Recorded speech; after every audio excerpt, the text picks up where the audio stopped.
माझी भूमिका जे माझ्या पोटात असतं तेच माझ्या पोटात असतं. मी ह्या अगोदर सुद्धा कधी कुठलाही विषय असो, जे योग्य आहे त्याला योग्य मी म्हणत असतो. कोणाला त्याच्या परिणामाला मी कधी कधी मी घाबरत नाही.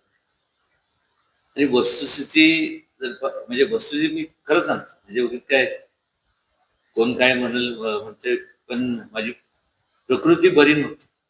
आता ह्या अगोदरच्या प्रत्येक ह्याला मी ऍडमिट होतो म्हणून मी जाऊ शकलो नाही. परवा दिवशीच मला डिस्चार्ज मिळाला. नाहीतर मला काय ह्याच्या अगोदर मी अंतरावलीला गेलोच होतो ना.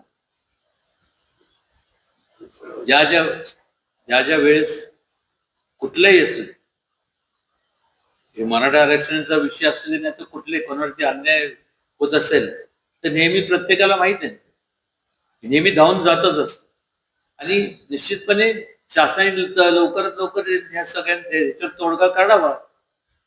आणि या बाकीचे जे काय ते एक इंग्लिश मध्ये एक म्हणजे जाऊन दे, जास्त तपशिलात जाण्यापेक्षा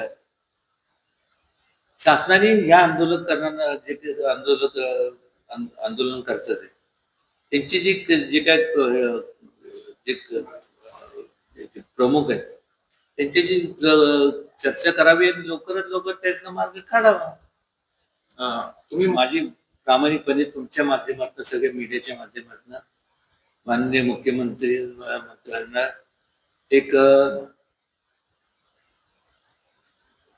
विनंती करणार आहे मी की जे आंदोलन करते आहेत त्यांचे जे काही बाकीचे जे काही टीम आहे त्यांच्यावर लवकरात लवकर त्यांच्यावर बसावं, त्यातनं तोडगा कसा काढता येईल, ते कसं बसवता येते आणि त्यातनं मार्ग लवकरात लवकर निघेल ही प्रत्येकाची अपेक्षा आहेच. ते झालं पाहिजे. नाही, माझं त्यांना एवढंच सांगणं आहे की तरी शेवटी त्यातनं लवकरात लवकर शासनाबरोबर बसून मार्ग काढावा.